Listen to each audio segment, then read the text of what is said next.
আল্লাহ তাবারাক ওয়া তাআলা বলছেন, পৃথিবীর বুকে যতগুলো তুমি ডিগ্রি হাসিল করেছো আর যতজন তোমাকে সার্টিফাই করেছে, তোমার হাতে সার্টিফিকেট দিয়েছে, এগুলো অরিজিনাল নয়, এগুলো তোমার প্রতিচ্ছবি। তোমাকে দিয়েছে প্রাইমারি স্কুল, তোমাকে দিয়েছে হাই স্কুল, তোমাকে দিয়েছে কলেজ, তোমাকে দিয়েছে বিশ্ববিদ্যালয়, তোমাকে দিয়েছে মেডিকেল কলেজ, এগুলো হলো তোমার প্রতিচ্ছবি। আসল সার্টিফিকেট তো আমি আল্লাহ তোমাদেরকে দান করব। ফাম্মা মান উতিয়া কিতাবাহু বিয়ামিনিহি ফাসাওফা ইউহাসাবু হিসাবান ইয়াসীরা। আমি একটা দিন বানিয়েছি, তুমি পৃথিবীতে থাকবে 1 বছর, 10 বছর, 20 বছর, 50 বছর, 60 বছর, 70 বছর, 80 বছর, 90 বছর, 100 বছর থাকবে।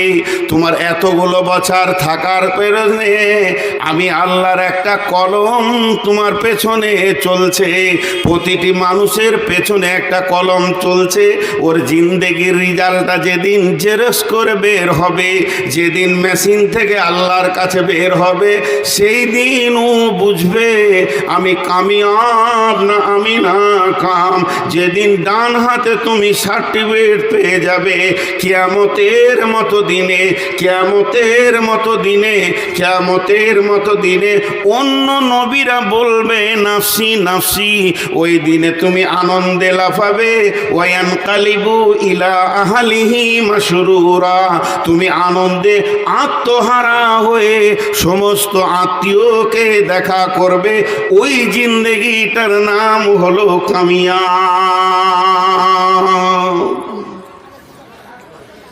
বাকি দুনিয়াতে চকচকে কাপড় পরেছি, আমাকে নূর মোহাম্মদ বাহ বাহ বাহ বাহ আন্তর্জাতিক বক্তা, এই তো বাংলাদেশ থেকে বেরোলাম, 36খানা প্রোগ্রাম করে, 40খানা প্রোগ্রাম করে বেরোলাম, আবার যাব, আবার প্রোগ্রাম। ঝাড়খণ্ড বলছে বাহ বাহ, বিহার বলছে বাহ বাহ, আসাম বলছে বাহ বাহ, মেঘালয় বলছে বাহ বাহ, 8টা 10টা রাজ্যকে ঘুরছি, সবাই বলছে বাহ বাহ, নূর মোহাম্মদের মতো দামি কেউ নাই। কিন্তু যার হাতে আমার জান্নাতের চাবি, যার হাতে আমার জীবনের শেষ সুখ শান্তির রেজাল্ট, সে বলছে তুই কুত্তার থেকে খারাপ। সে আল্লাহ বলছে নূর মোহাম্মদ তোকে সবাই বলছে বাহ বাহ, আর আমি আল্লাহ তোকে বলছি তুই শুকর কুত্তার থেকেও খারাপ। এই জীবনের দাম আছে? কোনো দাম নাই, কোনো দাম নাই। এর জন্য একজন উর্দু ভালো চিন্তাবিদ লোক বলেছেন, মশহুর হোনা আসান হ্যায় লেকিন মকবুল হোনা বড় শক্ত হ্যায়। মশহুর হোনা আসান হ্যায় লেকিন মকবুল হোনা বড় শক্ত হ্যায়। প্রসিদ্ধ হওয়াটা আসান। যদি আপনি ফেসবুকে নাম নিতে চান তো একটা দৌড়ঝাঁপ করে টিকটক করে দেন, 3 কোটি লোক একবারে দেখে নিবে, আপনি মশহুর হয়ে গেলেন যে এইরকম একটা ব্যক্তি আছে। কিন্তু আল্লাহর কাছে নিজেকে মকবুলিয়াত করা, নিজেকে গ্রহণযোগ্যে পৌঁছানো, এর থেকে বড় কঠিন জিনিস আর কিছু নাই। আল্লাহ বলছেন, وَأَمَّا مَنْ أُوتِيَ كِتَابَهُ وَرَاءَ ظَهْرِهِ। যার কিতাব, যার আমলনামা পেছন দিকে দেওয়া হবে এমনি করে, সেই আমলনামা ব্যক্তিটা যখনই দেখে নেবে আমি জাহান্নামের কাগজ পেয়ে গেছি, আমি আর জান্নাতে যাব না, তখন সঙ্গে সঙ্গে ওই ব্যক্তিটা করবে কি, ইয়াদউ সুবুরা ওয়া ইয়াসলা সাইরা। এখন মানুষ সব থেকে যেটা কাজ করে কি জানেন, বাঁচার চেষ্টা করে। একটা ব্যক্তি দেখান যে বাঁচার চেষ্টা করে না। রাত 12টায় পেটে ব্যথা উঠেছে, বেটা বুনিয়াদপুর নিচো, বুনিয়াদপুর নিয়ে যাওয়া হলো অ্যাম্বুলেন্সে, এখানে হবে না, শিলিগুড়ি চো বাঁচার জন্যে দৌড়ছে মানুষ আর টাকা খরচা করছে। তাহলে মদকে কেউ কোনোদিন চায় না, কিন্তু সেই দিন আল্লাহ বলছেন যখন ওর বাম হাতে সার্টিফিকেট এসে যাবে তখন ওই ব্যক্তিটা কি করবে? সুবরা, করুণ কণ্ঠে ডাকবে, মত মত মত রে, তুই একবার আই। এই বলে যখন ডাকবে ওয়াইসলা সাইরা, ও মতকে ডাকবে, মত আসবে না, ওর কাছে জাহান্নাম হাজির হবে। একটা ছেলে কুয়েত গেছে বেড়াতে, বেড়াতে লাগে কাজে। এই যে অনেক ছেলে কাজে যায়, সৌদি যায়, কাতার যায়, কুয়েত যায়। নতুন নতুন গিয়ে ও হোটেলে ভাত খেতে বসেছে কুয়েতে, দিয়ে বলছে লবণ দেন। আমরা যদি হোটেলে ভাত খেতে বসি, নুন কম লাগলে কি চাই? কি বলি? লবণ। ও ভাই ওই লবণ লবণ। ওই হোটেলে যারা কাজ করে, ওই ওই লবণ। তো ও চেয়েছে লবণ, আর ওকে দিয়েছে 1 গ্লাস দুধ। দিয়ে হাত ধুয়ে খেয়ে এসে বাইরে হাত মুছে আর বলছে, কুয়েত কত ভালো রে, নুন চাইছি তো দুধ দিছে। আসলে বাংলাতে নুনকে বলে লবণ, আর আরবিতে দুধকে বলে লবণ। ই চেয়েছে লবণ, লবণ দে মানে নুন দাও, ই বাংলা ভাষী। আর যে শুনছে সে আরবি ভাষী, লবণ মানে দুধ। ফ্রিজ থেকে 1 গ্লাস দুধ নামিয়ে দিয়েছে। ও জানে যে দুধ খাবে, হয়তো ভাতে দুধ খাওয়া অভ্যাস আছে, তো দুধ দিয়ে দিয়েছে। তো চেয়েছে নুন, পেয়েছে দুধ। ঠিক কোরআনে আয়াত বলছে, ও চাবে মত, আসবে জাহান্নাম। 1000 মত চাইলে আসবে না। তা ও মতটা চাইছে কেন? মতটা চাইছে কেন? ওর একটা জিনিস জানা আছে, ওর একটা জিনিস মেজারমেন্ট করা আছে।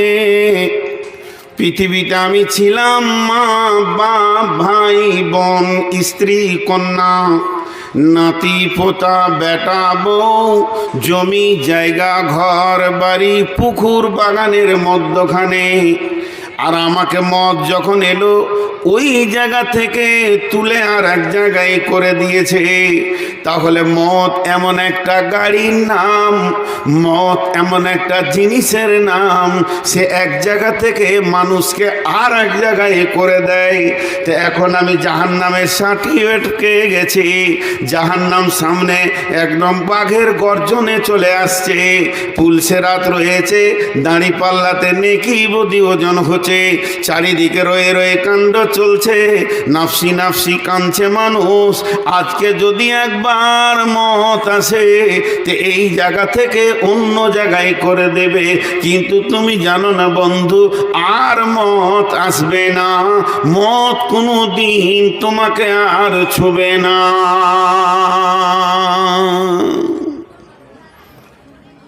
কামিয়াব কাকে বলে? ছোট্ট একটা জিনিস আপনাদেরকে শোনাই, শোনানোর পর আপনাদের কাছ থেকে একটা রেজাল্ট নিব। আমি আপনাদেরকে শোনাই, আপনাদের কাছে রেজাল্ট নিব। শোনানো কি? কোরআনের আয়াত শুরু হলো গারে হিরাতে, ইকরা বিস্মি রব্বিকাল্লাযী খলাক। আমার সঙ্গে কথা বলেন। কোরআনের আয়াত শুরু হলো কোথা? মক্কা গারে হিরাতে। কি শুরু হলো? ইকরা বিস্মি রব্বিকাল্লাযী খলাক। আপনারা আমার সঙ্গে কথা বলেন। মা বোনেরা খুব ধৈর্য ধরেছেন, মুখ বন্ধ করে থাকেন। আল্লাহ নিশ্চয়ই আমাদেরকে, আমি শ্রোতা বক্তা, আপনারা শ্রোতা বক্তা উভয়কে আল্লাহ হেদায়েত দান করুন, আল্লাহুম্মা আমিন। কারণ আমি মানুষের ঊর্ধ্বে নয়, মানুষের ভিতরে। আর মানুষের যতগুলো গুণ আছে আমার ভিতরেও অতগুলো আছে। আজকে এটা একটা মাসওয়ারা সাপেক্ষ, আলোচনা সাপেক্ষ আমাকে চেয়ার দেওয়া হয়েছে, তাই চেয়ারে বসেছি। আমি স্টেজে চেয়ারের উপরে আছি, আপনারা স্টেজের নিচে তিরপলে মুসল্লার উপরে নিচে বসে আছেন। দাম আপনাদের বেশি না আমার বেশি?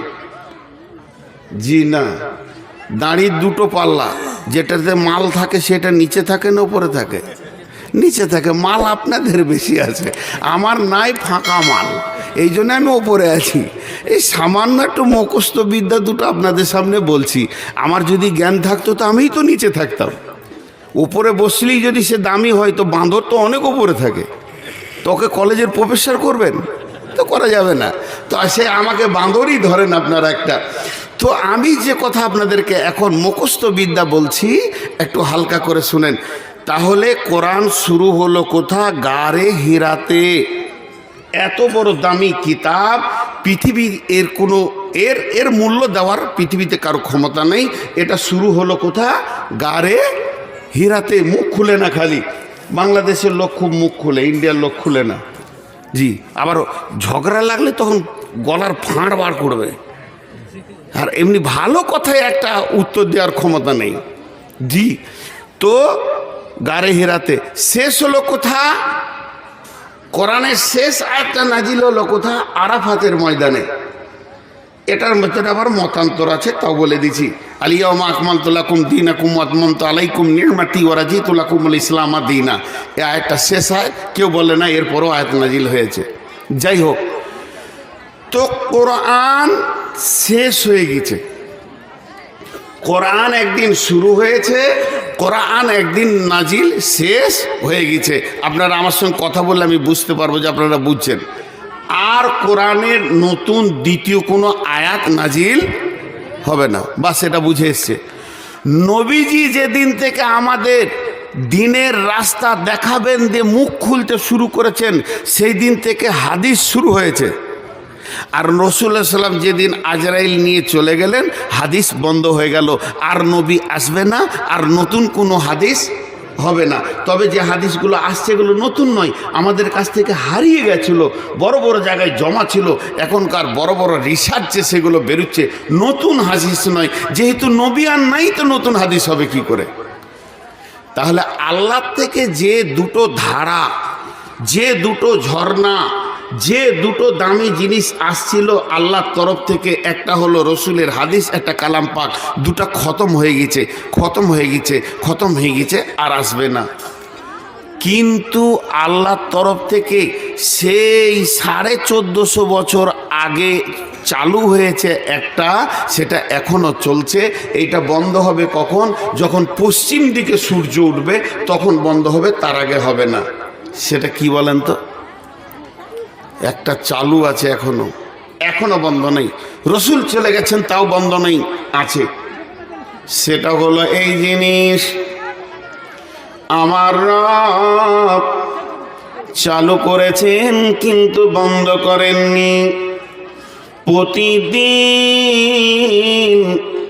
আমার রব তার কোনো একটা গোলামকে দিয়ে বিশ্বের গোলামকে কামিয়াবি সফলতার ডাক দেন প্রতিদিন 10 বার। হাইয়া আলাল ফালাহ, হাইয়া আলাল ফালাহ।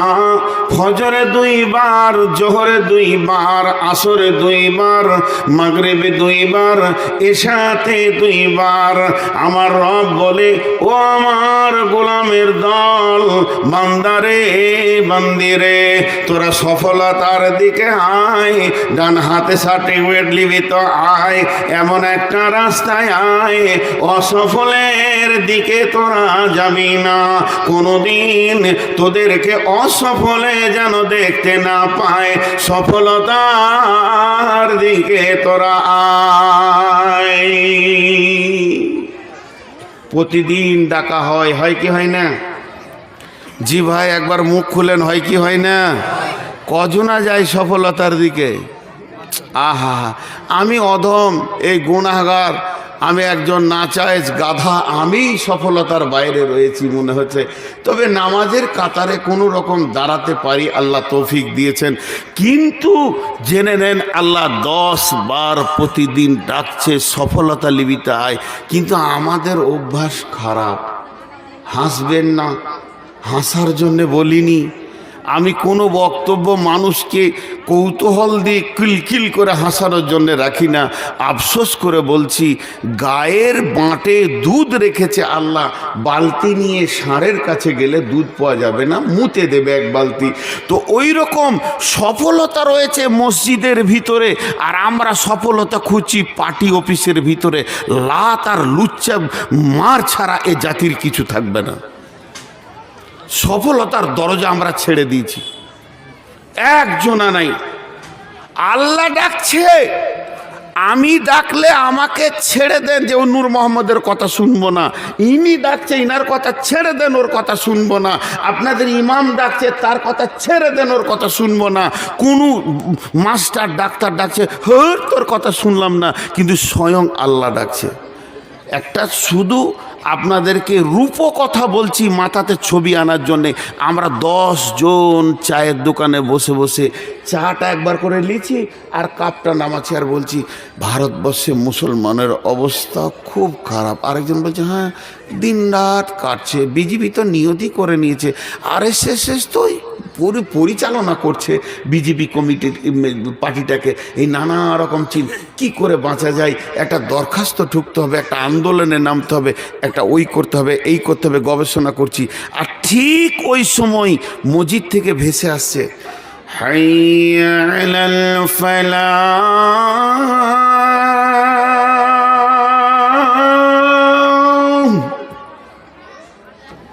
আল্লাহ বলছে দোকানের খরিদ্দারের দল, তোরা দু চোখে খালি সর্ষে ফুল দেখছিস আর অশান্তির বিজলি দেখছিস, আর সারা পৃথিবীটা আমি এক আঙুলে কন্ট্রোল করে দেব। এর জন্য আল্লাহ বলেছেন জাহারাল ফাসাদ ফিল বাররি ওয়াল বাহরি বিমা কাসাবাত আইদিন নাস। এই দুনিয়াতে বলো, সমুদ্রে কোলে বলো, যত কিছু ফাসাদ তৈরি হবে মানুষ তোমাদের হাতের কামাই।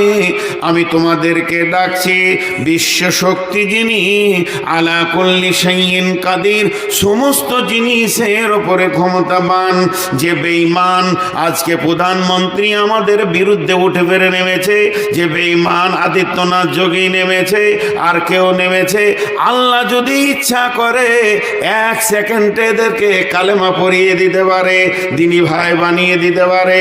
কিন্তু আমরা যারা মুসলমান, আমাদের চরিত্র এত খারাপ, দোকানে থেকে গেলাম, আল্লাহর ডাকে গেলাম না, অথচ আল্লাহ আমাদেরকে বললেন সমস্যার সমাধান নিবিতায়, উত্তীর্ণ হবিতায়, কামিয়াব নিবিতায়, তোকে সফলতা আমি দিব। আল্লাহ ডাকছে, আল্লাহকে উপেক্ষা করে আমরা পৃথিবীর রাজনৈতিক দলের কাছে চোখের পানি ফেলছে। ওই পানিটা একবার মসজিদে ফেলো, বিশ্বটাকে আল্লাহ চেঞ্জ করে দেবে। কোরআনে আল্লাহ বলেছেন, এর জন্য বলছে মুসলমান তোমাদের কামিয়াবি তো নিতেই হবে।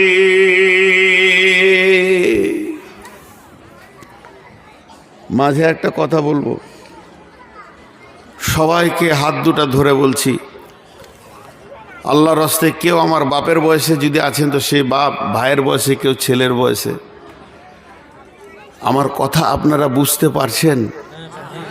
আমার উদ্দেশ্যটা আগে বুঝতে হবে, আমি কি বলতে চাইছি, বুঝতে পারছেন? আজকে আমরা কোন জায়গায় আছি? এবার একটা কথা উদাহরণ দিচ্ছি। আমি একটু টেরা করে বসেছি, হুজুর আবার আমার পেছনে পড়ে গেছে, লজ্জাও লাগছে ওর করে। না আমার এটা লক্ষ্যটা দেখতে একসঙ্গে না, পানি আর লাগবে না। ধরেন এই যিনি সভাপতি, উনি আমাকে বলছে নূর মোহাম্মদ, ছোট ভাইয়ের মতো বলছে, তুমি একটা মিষ্টি খাও, বড় রসগোল্লা, জি খাও না, সুগারের জিভ শুকিয়ে গেছে তো একটু করে পানি নিচ্ছি, হুজুর খাও না। আবার দ্বিতীয়বার বলছে না খাও, মালটা খুব ভালো। আমি বললাম যে যত ভালো হোক হুজুর, আল্লাহ তালা মেরে দিয়েছে, আমি খাবো না। উনি বুঝতে চাইছে না, বলে শোনো দিনাজপুরের সব থেকে দামি রসগোল্লাটা এনেছি, আবার এটা এনেছি গঙ্গারামপুর থেকে, তোমাকে খাও বলে, একটা খাও। 3বার হলো, তখন আমি একটু হালকা রেগে গেছি আর কি। তো মুরব্বী মানুষ, আমি প্রকাশ করতে পারছি না, আমি হালকা করে বললাম, আল্লাহর কসম আমি খাবো না। আর যখনই আল্লাহর কসমটা আমার জিভ থেকে বেরিয়ে গেছে, উনি সঙ্গে সঙ্গে মিষ্টির প্লেটটা বললো সরিয়ে দেন। কারণ শিক্ষিত মানুষ বুঝে নিলেন যে আল্লাহর কসম করেছে মানে আরও খাবে না। এটা একটা গেল। এইটা তো একবার কসম খেলাম। আমার দিকে ধ্যান দেন, ওইদিকে একটা সব বিছানো হচ্ছে, তো ওইদিকে দেখছেন। এটা তো কবার কসম খেলাম? একবার। আপনারা মুখ খুলেন, কবার খেলাম? একবার। ডান দিকে যে এই যে আমার ছেলে মানুষ ভাই, যিনি আমাকে এতদিন ফোন করে এনেছেন, নামটা জানি না, হারুন হারুন হারুন ভাই বলছে, এমন পেস্টি ফাইচার কথা বলছে যে আমার আর রাগ গোটা গায়ে সহ্য হচ্ছে না, মাথা থেকে পা পর্যন্ত জ্বলে গেল। কি বলছি জানেন? শুনলাম নাকি আজকে আপনি মহিপাল এলাকার পকেট মেরেছেন। আচ্ছা, এটা সহ্য হবে? মহিপালে চা খেতে যে আমি কার পকেটে একটা মোবাইল চুরি করেছি, হারুন ভাই বলছে আমাকে। তো ওর দিকে তাকিয়ে চোখ মুখ লাল হয়ে গেছে। মানুষের তো রাগ আছে, আর হ্যাঁ না বলে না। 1 মিনিট বলেলি, রাগের 4টা ভাগ। তাড়াতাড়ি রাখবে, তাড়াতাড়ি ঠান্ডা হবে, ধীরে ধীরে রাখবে, তাড়াতাড়ি ঠান্ডা হবে, তাড়াতাড়ি রাখবে, ধীরে ধীরে ঠান্ডা হবে, ধীরে ধীরে রাখবে, ধীরে ধীরে ঠান্ডা হবে। 3টে রাগকে হারাম বলা হয়েছে, একটা রাগ হালাল, যেটা তাড়াতাড়ি রাখবে, তাড়াতাড়ি থামবে। রাগ একটা ইবাদতের অঙ্গ। কথাটা বুঝায় আপনাদেরকে? কেন বলেন তো? উজু ছাড়া নামাজ হবে? একবার মুখ খুলেন সবাই, উজু ছাড়া নামাজ হবে? নামাজ হবে না। তেমনি একটা ইবাদত আছে যেটা রাগ ছাড়া হয় না, সেটা কি? জিহাদ। জিহাদ রাগ ছাড়া। প্রথমে রাগ আসতে হবে। কে রে, কে বললে রে রসুলের বিরুদ্ধে কথা? দেখি তো একবার। এবার বলেন, আজকে বক্তব্য রাখছি আমি, প্রধান বক্তা। একটা জানাজা এলো, নামাজ পড়াবো আমি। একটা জোহর আসরের টাইম হলো, নামাজটা আপনি পড়ান। ঈদের নামাজ আপনি পড়ান। সবগুলো ইমামতি করছি আমি। যদি জিহাদ লাগে, কে ইমামতি করবে? আমাকেই করতে হবে। রসুলও কমান্ডার সে কাজ করেছে, তাহলে যার রাগ নাই সে জিহাদ করতে পারবে?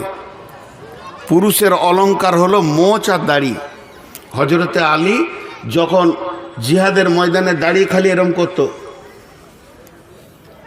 তখন কাফেরা 3বার পেশাব করে দিত। কি ব্যাপার, প্ল্যান কি করছে? কলজেটা খাবে নাকি রে বাবা? খালি এরকম একবার মোচে হাত দিয়ে একবার দাড়িটা, বাস, ওতে হয়ে গেছে। কিন্তু ওতে ও 2বার মুতে ফেলেছে। যে কি কি প্ল্যান? তাহলে পুরুষের রাগ থাকতে হবে। যে পুরুষের রাগ নাই তার অলংকার নাই। যে স্ত্রীকে মারে না, তার, যে বেশি স্ত্রীকে প্রেম করে একটা থাপড় মানার, তার বউ টিকে না, তালাক হয়। মারো, কোরআন বলছে, তে তো স্ত্রীর মহব্বত বাড়বে। তার রাগ হচ্ছে যেমন একটা অলংকার। এক মৌলানা বক্তব্য রাখতে রাখতে বলছে, ভাইয়া আমার বড় ছেলেটা অ্যাক্সিডেন্ট করেছে, মোটরসাইকেলে একটু দোয়া করে দেবেন, হাসপাতালে ভর্তি আছে। অন্যায় কিছু বলেছে? তখন এক বুড়ি মেয়ে বলছে, মৌলবীদেরও ছেলে হয়? কোন ভেজাল কথা বলেন তো? রসুলের ছেলে ছিল। তো আমি যে কথা আপনাদের সামনে বলছি, এখন যে জায়গায় এনে আপনাদেরকে হাজির করেছি, আল্লাহ তাবারাক ওয়া তাআলা বলছেন, আমি রেগে 10 বার কসম খেলাম ওই ভাইয়ের ওপরে। কি বলতে শুরু করলাম দেখেন, আল্লাহর কসম, আল্লাহর কসম, আল্লাহর কসম, আল্লাহর কসম, আল্লাহর কসম, আল্লাহর কসম, আল্লাহর কসম, আল্লাহর কসম, আল্লাহর কসম, আল্লাহর কসম, আল্লাহর কসম। 11 বার কসম করে বললাম, জীবনে কোনো মানুষের পকেটে আমি হাত দিইনি, আপনি আমাকে কেন পকেট মার বললেন? যে উদাহরণটা দিচ্ছি একটু ধ্যান দেন। মিষ্টি খাবো না, কবার কসম খেলাম? একবার। আর আমি কারো পকেটে হাত দিইনি, এটা কবার খেলাম? 11 বার। কবার খেলাম? তাহলে একবার আর 11 বার সমান। এটাতে রাগ বেশি হয়েছে, আর ওইটাতে রাগ হালকা হয়েছে। কথা বোঝাতে পেরেছি কি না? চলেন এবার আল্লাহর সঙ্গে ফিট করছি, কোরআনের সঙ্গে। আল্লাহ যদি একটা হুকুম করে আমাদেরকে, এই তোরা আর 1 সেকেন্ড বসবি না, উঠে ঘর যা, তাহলে আর বসা যাবে? আল্লাহর হুকুম, আর বসা যাবে? আমি যত ভালো বয়ান করি সবাইকে উঠে ঘর যেতে হবে। তা আল্লাহর একটা হুকুম যথেষ্ট। আল্লাহ যদি কোনো বিষয়ে একবার কসম খাই ওটা যথেষ্ট যথেষ্ট যথেষ্ট। আবার সেই আল্লাহ যদি 11 বার খাচ্ছে একটা বিষয়ে কসম, তাহলে আল্লাহর 11 বার খাওয়ার কোনো দরকার নাই, দরকার নাই, দরকার নাই, দরকার নাই। আল্লাহ একবার বলবে এটা যথেষ্ট, আল্লাহর কসমের দরকার নাই, আল্লাহ বলবে এটাই যথেষ্ট ইমানদারদের জন্য। কিন্তু 11 বার আল্লাহ কসম খাচ্ছেন কেন? আমাদের অভ্যাসটা খারাপ, আমাদের ফিতরাত খারাপ, আমরা খারাপ অভ্যাসে জন্ম নিয়েছি। তা আল্লাহ বেশি করে কসম খেয়েছে যে আমার কথাটা গুরুত্ব দিবে। শুনেন কসমগুলো দিয়ে কি বলছেন। কসমটা কত বড়? খালা, বেটি, আমার বেটি, তোদের আব্বার দিকে একবার দেখ, কসমটা এত বড়, কসমটা এত বড়, কথাটা একটু ছোট, কথাটা একটু ছোট। বিসমিল্লাহির রহমানির রহিম। والشمس وضحاها والقمر إذا تلاها والنهار إذا جلاها والليل إذا يغشاها والسماء وما بناها والأرض وما طحاها ونفس وما سواها فألهمها فجورها وتقواها। বন্ধুরে আমার, ও আমার মা, ওরে আমার বোন, আল্লাহ একবার নয়, দুবার নয়, 11টি কসম খেলেন। আবার বলছি, আল্লাহ একবার নয়, দুবার নয়, 11টি কসম খেলেন। আবার বলছি, আল্লাহ একবার নয়, দুবার নয়, আমাদেরকে আমাদের মতো বোঝানোর জন্যে 11টি কসম খেলেন। 11টা কসম করার পর ছোট্ট মতো একটি কথা বলছেন, কাদ আফলাহা মান যাক্কাহা ওয়া কাদ খাবা মান দাসসাহা। তাহলে কথা দুটি কত গুরুত্ব। আল্লাহ 11 বার কসম করার পরে কথাটা বলছেন, তাহলে আমাদেরকে ওই রকম হৃদয়ে ভরা গুরুত্ব দিয়ে শুনতে হবে। বিসমিল্লাহির রহমানির রহিম। আর একবার কসম গলা শোনায়, ওরে আমার বোন রে, ওরে আমার বেটি রে, ওরে আমার সোনা মানিক মায়ের দল, আল্লাহর কসমগুলোর দিকে একবার গুরুত্ব দেন। কি বলছেন? শামসি ওয়া দুহাহা ওয়াল কামারি ইদা তালাহা ওয়ান নাহারি ইদা জাল্লাহা ওয়াল লাইলি ইদা ইয়াগশাহা ওয়াস সামাই ওয়া মা বানাহা ওয়াল আরদি ওয়া মা তুহাহা ওয়া নাফসি ওয়া মা সাওয়াহা ফাআলহামাহা ফুজুরাহা ওয়া তাকওয়াহা قد أفلح من زكاها وقد خاب من دساها। আমি হাতে ধরে বলছি রে বেটি, আল্লাহ ছোট্ট দুটি কথা বলার জন্যে 11টি কসম দিয়ে বলছেন। قد أفلح من زكاها। সেই কিয়ামতের দিনে বেঁচে যাবে ওরা যারা পবিত্র আছে, যার গায়ে ময়লা নাই। ওয়াকাদ খাবা মান দাসসাহা। আর কিয়ামতের দিনে ফেঁসে যাবে ওরা যাদের গায়ে ময়লা আছে, যারা নাপাক আছে। আর যারা পাক আছে এরা কিয়ামতের দিনে বেঁচে যাবে, আর নাপাক লোকগুলি কিয়ামতের দিনে ফেঁসে যাবে। হায় আল্লাহ! মা, আল্লাহ কি বললেন? 11টা কসম যে শেষকালে বলছে, তোদের মধ্যে যে পবিত্র আছিস ও বেঁচে যাবি কিয়ামতের মাঠে, আর তোদের মধ্যে যে নাপাক আসিস ও ফেঁসে যাবি।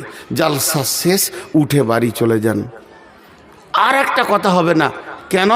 এবার চলে যান সাবান নিয়ে গোসলে লেগে যান, কারণ পাক হতে হবে। আল্লাহ বলেছে যে পাক সে বেঁচে যাবে। মা বোনেরা গোসলখানায় ঢুকে যাবে, আপনারা সব নদীর ধারে পুকুরে চলে যাবেন।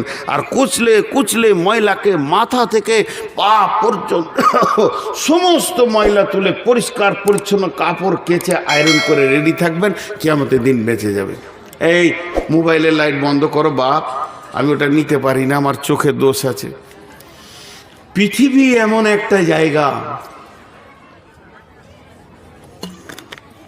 এটা আমি বলিনি, আল্লাহ বলছেন, বেটি বসরে মা আর ঘুরিস না, এইগুলোই তো সহ্য করতে পারছি না, তোরা ছেলে মানুষ এত ঘোরাঘুরি করিস না, 1 মিনিট শোন।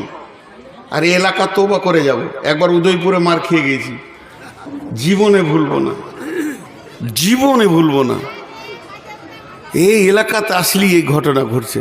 তবে এখানকার কমিটি সর্বোচ্চ ভালো মানুষের কাছে এসেছি জালসা করতে, ওই জন্য জালসা করছি। আরও কিছু ঘটে গেলে আমার বাইন চলবে। এত ভালো কমিটি আমি পাইনি, আমার লাইফে পাইনি, লাইফে বললাম, লাইফে 23 বছর চালাচ্ছি জলসা।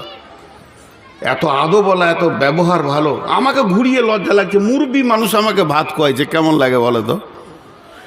তো এবার এখানে একটা জিনিস আমরা বুঝলাম, কিয়ামতের দিনে বেঁচে যাবে ওই যে পবিত্র আছে, এই পর্যন্ত জমা রাখেন, ফেঁসে যাবে ওই যে নাপাক আছে।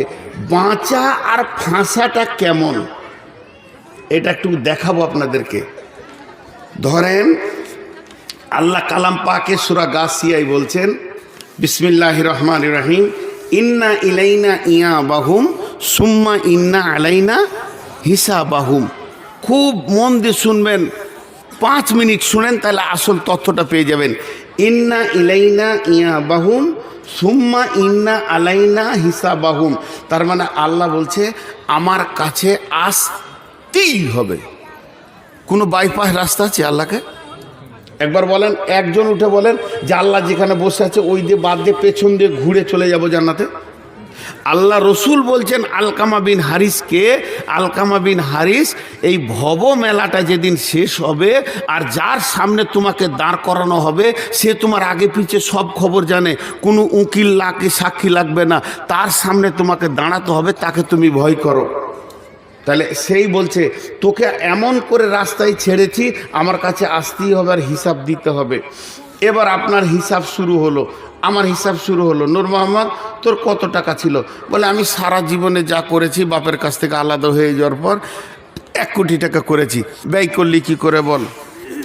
এবার আমি ব্যয় বলতে গেলাম, ব্যয় শুরু করলাম, বাড়ি ঘর ছেলে পিলে ব্যবসা বাণিজ্য এইদিকে দিয়ে দিচ্ছি 70 লাখ, আছে 30 লাখ, মাদ্রাসা মসজিদ জমি আর কোথাও আর কোথাও আর কোথাও দান করেছি, আমি দিয়েছি মাদ্রাসায়, দিয়েছি মসজিদে, দিয়েছি আর কোথাও দিয়ে ওখানে 30 লাখের মধ্যে দিয়ে দিয়েছি একদম 29 লাখ, আর আছে 1 লাখ।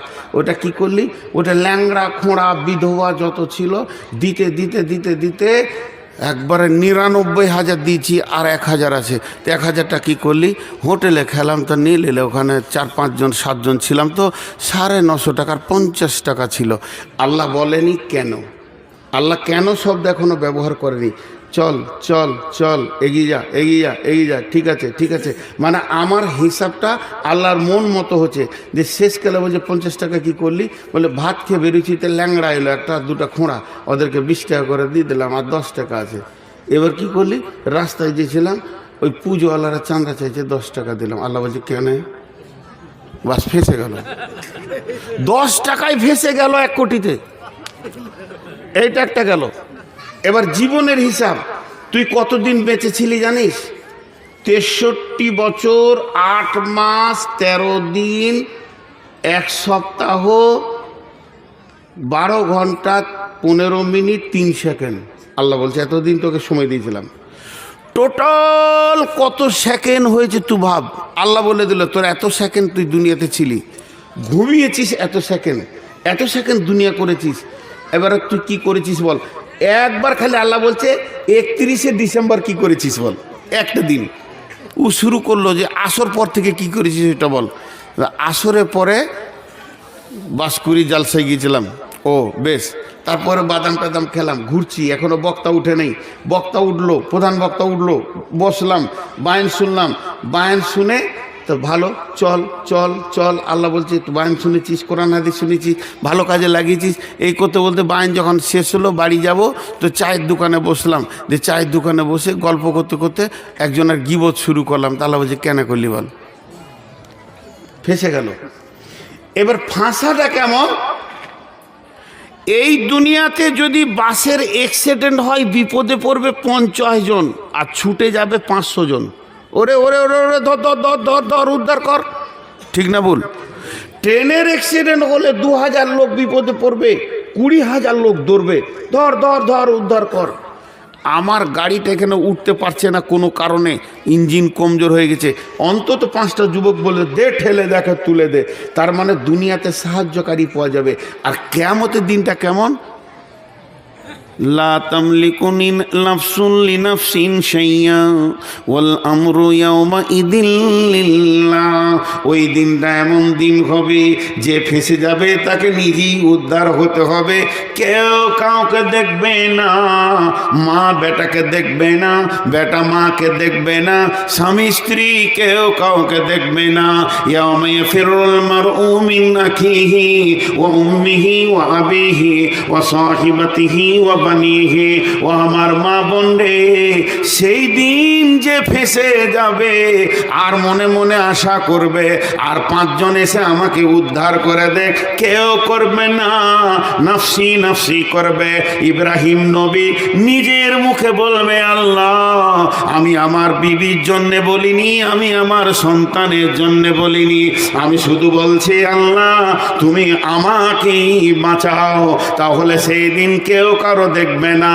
সেই আল্লাহ বলছেন কদ আফলাহা মান যাক্কাহা। ওই দিন বেঁচে যাবে কে? যে পবিত্র থাকবে, যার গায়ে ময়লা থাকবে না। ওয়া কদ খাবা মান দাসাহা। আর ফেসে যাবে কে? কার চাকা চলবে না। ফেসে যাওয়া মানে জাহান্নাম, আর বেঁচে যাওয়া মানে হচ্ছে জান্নাত। সেই দিনে সাকসেস হবে কে? সেই দিনে টাকা আপনার কিনা, সেই দিনে সফল হবে কে? সফল কাম হবে ওরাই যারা পবিত্র থাকবে, আর যে নাপাক থাকবে ফেসে যাবে। আল্লাহ সূরা আলার ভিতরে বলছেন কদ আফলাহা মান তাযাক্কা। ওই লোক যে পবিত্রতা হাসিল করেছে সে কিয়ামতের দিন বেঁচে যাবে। আমার বক্তব্য শেষ। এখন আমি আপনাদেরকে ডিরেকশন দিচ্ছি, শেষ কথা, গোসল করেন আর ময়লা তুলেন। তাই কি না? আম্মাজান আয়েশা বলছেন আল্লাহ রসুলকে, মা মেয়েটি কে? রসুলের একমাত্র কুমারী বিবি। মেয়েটিকে আবু বকরের বেটি। মেয়েটিকে সমস্ত আলেম ওলামা মুহাদ্দিস একমত, আম্মাজান আয়েশা হলেন মুহাদ্দিস। মেয়েদের ভিতরে এত পণ্ডিত আর মহিলা নাই। মেয়েটিকে রসুলের একমাত্র কুমারী বেগম। শুধু তাই নয়, আমাদেরকে সারা বিশ্ব মুসলিম জাহানের জন্য সে মা, আমাদের মা, আপনার মা, সারা পৃথিবীর মুমিনীর মা, উম্মুল মুমিনিন আম্মাজান আয়েশা। এত বড় দামি মহিলা। আল্লাহ মেয়েটিকে, মেয়েটি হলো দুনিয়াতি, তিনি জেনে নিয়েছেন আমি জান্নাতি। জান্নাতি ঘোষণা পেয়েছেন যে মেয়েটি, তার নাম আয়েশা। সে কি করে জানলো যে জান্নাতি? আল্লাহর নবী বলছেন, আয়েশা রে, আমি জানতে পেরেছি আল্লাহর তরফ থেকে তুমি আমার দুনিয়াতে বিবি, তুমি আমার জান্নাত বিবি। তাই আমার মনে হচ্ছে এখন কিয়ামত হয়ে জান্নাত হয়ে যাক। আমি ঘোষণা পেয়ে গেছি তুমি আমার জান্নাতে বিবি থাকবে আয়েশা। মা আমার, বোন আমার, এই মেয়েটি বিশ্ব নবীকে বলছেন, ইয়া রাসূলুল্লাহ, আপনি আমাকে সব থেকে বড় পবিত্র শিখিয়ে দেন। কোন পবিত্রটা হলে পরে আমি কিয়ামতের মাঠে বেঁচে যাব? আল্লাহ বলেছেন কাদ আফলাহা মান তাযাক্কা আর কাদ আফলাহা মান যাক্কাহা। পবিত্র থাকলে সেই দিন যদি বাঁচে যায় তাহলে পবিত্র হওয়া আমাকে শিখিয়ে দেন।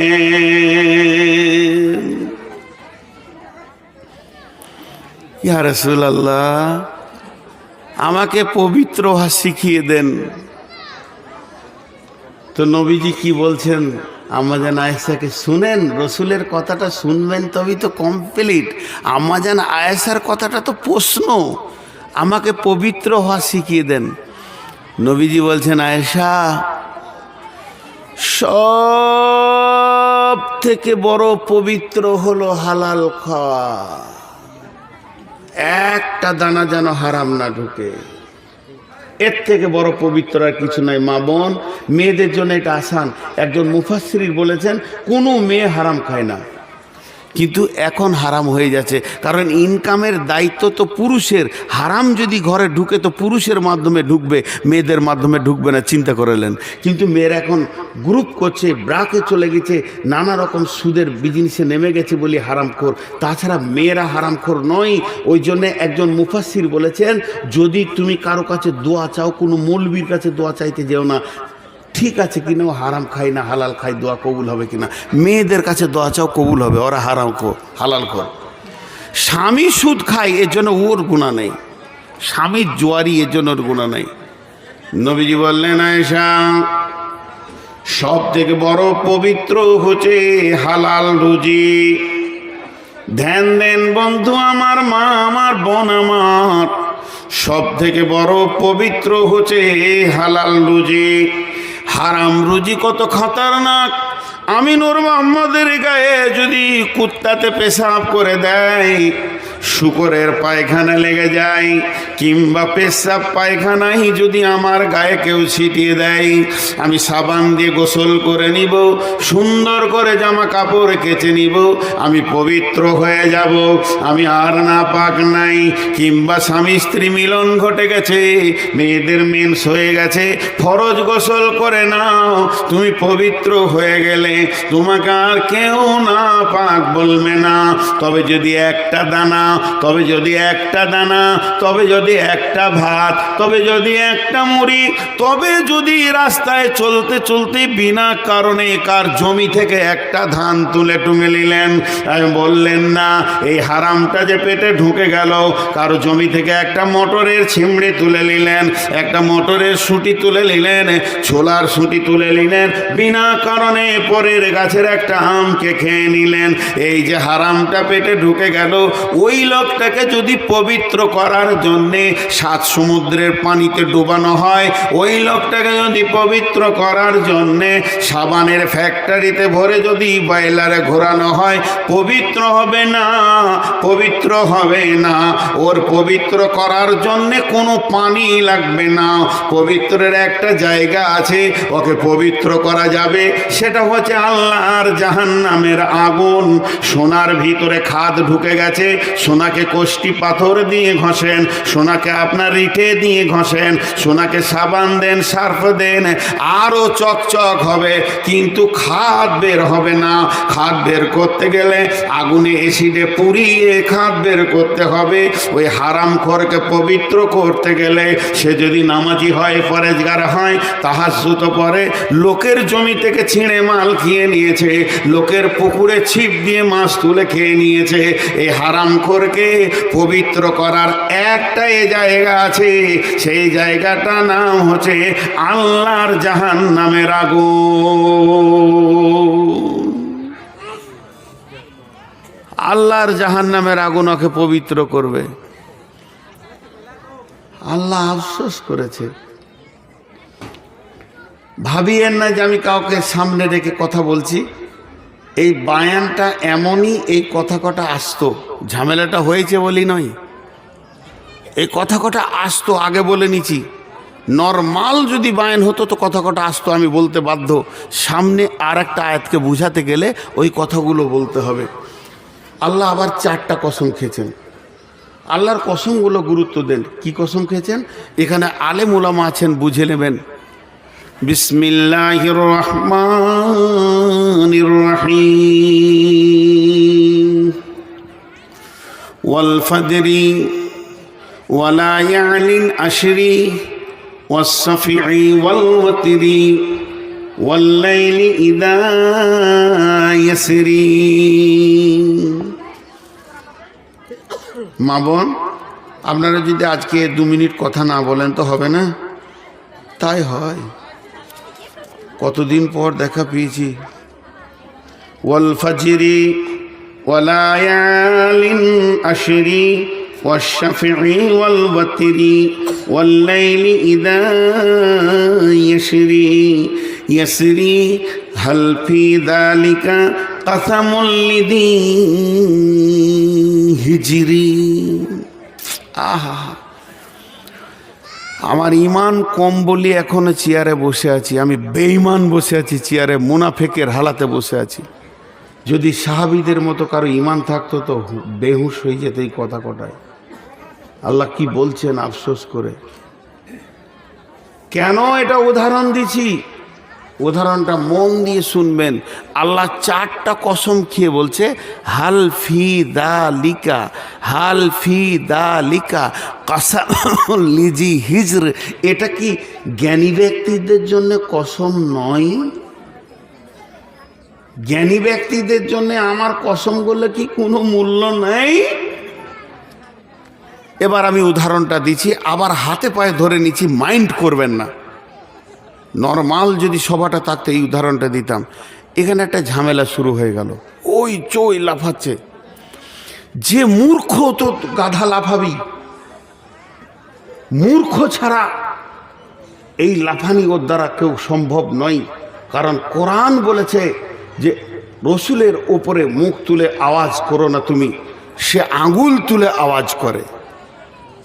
আমি কি রসুল? আমি কি রসুল? আমি রসুল নই মা। এটা উদাহরণ। আপনাকে যদি আজকে জালসায় ঝামেলা নাও হতো, হাতে পায়ে ধরে বলছে এই উদাহরণটা আমি দিতাম, এই উদাহরণটা আমি দিতাম, হাতে পায়ে ধরে বলছি। তো আল্লাহ এবার বলছে ঝামেলা হয়ে এখানে 10টা লোক চলে এলো। আমার কথাটা শুনেন, এখানে 10 জন লোক আছে। তা আমি দেখছি এটা মূর্খ, এটা গাধা, এটা বেহুশ, এটা অমুক। তার মধ্যে আমার পরিচিত 4টা ছেলে আছে, শিক্ষিত, মাস্টার্স পাস। তখন ওই 4টা ছেলেকে আমি বলছি তোমরা শিক্ষিত, তোমরা আমাকে বুঝছো না। মানে মূর্খগুলোকে আমি আর কেয়ার করছি না, ওদের উপরে আমি চাপ সৃষ্টি করছি। কথাটা বোঝাতে পারলাম? এই কোরআনে আয়াত ওইটা বলছে। আমি আগেই বলেছি এই ঝামেলাটা না হলেও আমি এই উদাহরণটা দিতাম। আল্লাহর কালাম হাতে নিয়ে বলছি, এরপরে বিশ্বাস করেন। কোরআনের কসম খেতে নাই, আমি আল্লাহর কসম করে বলছি।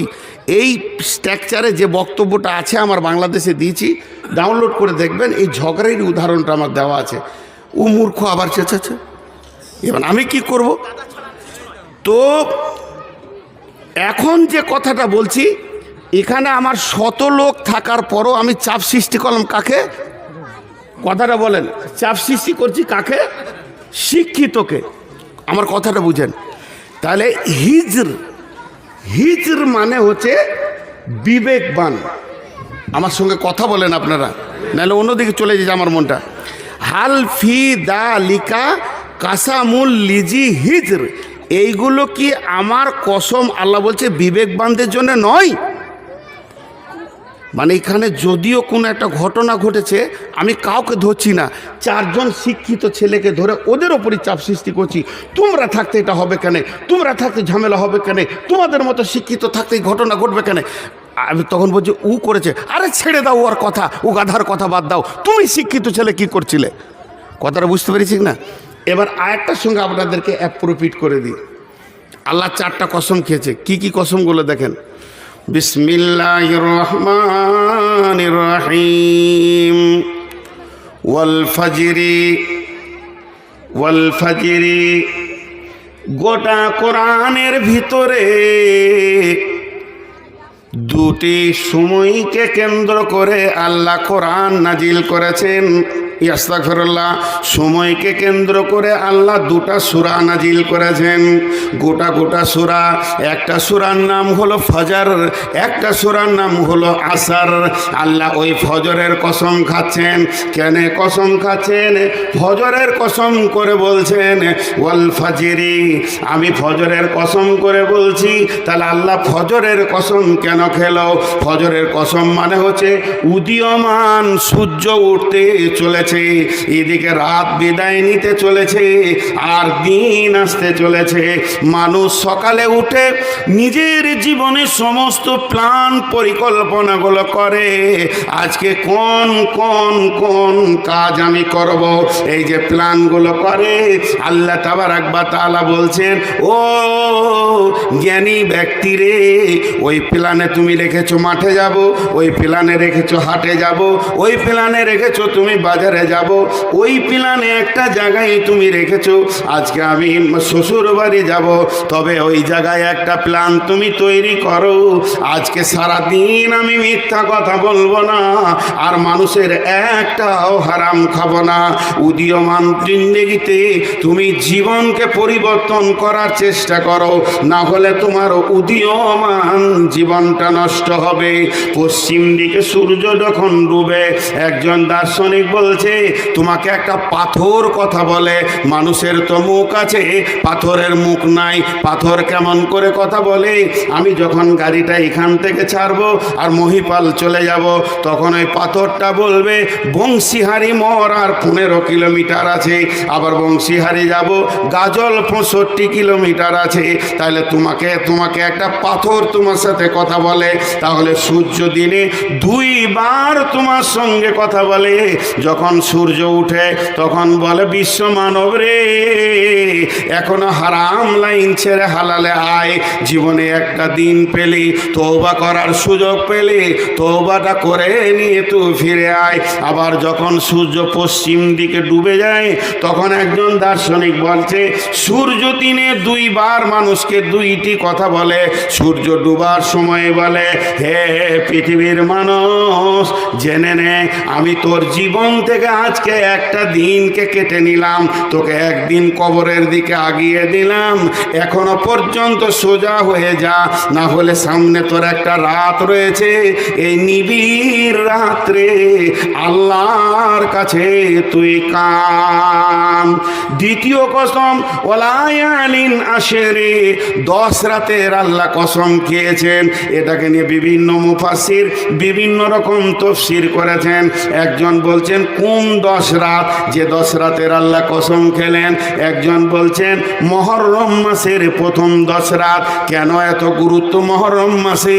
বলে এটা আরবির প্রথম মাস, এখান থেকেই মানুষের জীবনের গণনা শুরু।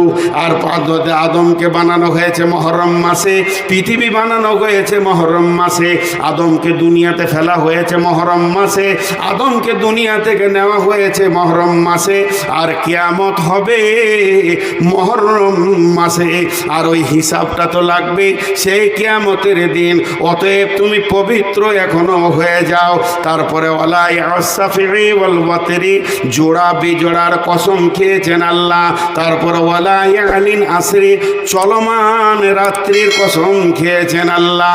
4টা কসমের পর ওই কথাটা আবার বলছেন, হাল ফি দালিকা কাসামুল লিদি হিজরি, আমার এই কসম গলা কি শিক্ষিত ব্যক্তির জন্য নয়। কোরআনের বাংলার তর্জমা খুলে দেখে নেবেন, হিজরি মানে হচ্ছে উচ্চ পর্যায়ে জ্ঞানীমানকে আমি কসম দিচ্ছি। তফসির খুলবেন, নিরেট মূর্খ গাধাদেরকে আমি কসম দিইনি, সবাইকে দিচ্ছি। এবার এখানে যতগুলা বসে আছে সব কি পাগল? না। হিজর এর তফসির আমি 2টা করে দিচ্ছি, আপনাদেরকে ছোট করে বুঝিয়ে দিচ্ছি। এখানে যতগুলো লোক বসে আছে সবগুলো শিক্ষিত, কেউ মূর্খ নাই। শরীয়তের দৃষ্টিতে MA pass, BA pass, graduation, doctor, master শিক্ষিত নয়। শরীয়তের দৃষ্টিতে যে আল্লাহকে আল্লাহ বলেছে, রসুলকে রসুল বলেছে, দিন ইসলাম গ্রহণ করেছে, ওই শিক্ষিত। তাছাড়া আবু জাহেলকে জাহেল বলা হলো কেন? ওকে আবু জাহেল এই জন্যে বলা হলো যে ও জ্ঞানী ছিল, ওকে কাফেররা নাম দিয়েছিল আবুল হেকাম, কূটনীতিবিদের বাপ। এত বড় নাম দিয়েছিল কাফেররা আবুল হেকাম, ডাকতো আবুল হেকাম, কূটনীতিবিদের বাপ। ওর ব্রেন খালি কূটনীতি করতো, তো ওই বলে ওকে ডাকছিল। একজন গিয়ে রসুলকে বলল, ইয়া রাসূলুল্লাহ, শুনেছেন আবুল, এই ওরা কি নাম ছিল, আব্দুর রহমান কি, যাই হোক, ওর আজকে টাইটেল বেড়ে গেছে কি আমর বিন হিসাম। ওর টাইটেল বেড়ে গেছে। কি টাইটেল বেড়েছে? ওকে সবাই কাফেররা বলছে আবুল হেকাম, কূটনীতিবিদের বাপ। রসুল হালকা করে বলে ও আবুল হেকাম লয়, আবু জাহেল, মূর্খর বাপ। তো হয়ে গেল আজও আবু জাহেল। এখানে যতগুলি লোক বসে আছেন সবগুলো কোরআন হাদিসের মতে শিক্ষিত। যদি অশিক্ষিত হতো, আল্লাহ নাই এই কথা বলতো, সে অশিক্ষিত কোরআন হাদিসের চোখে।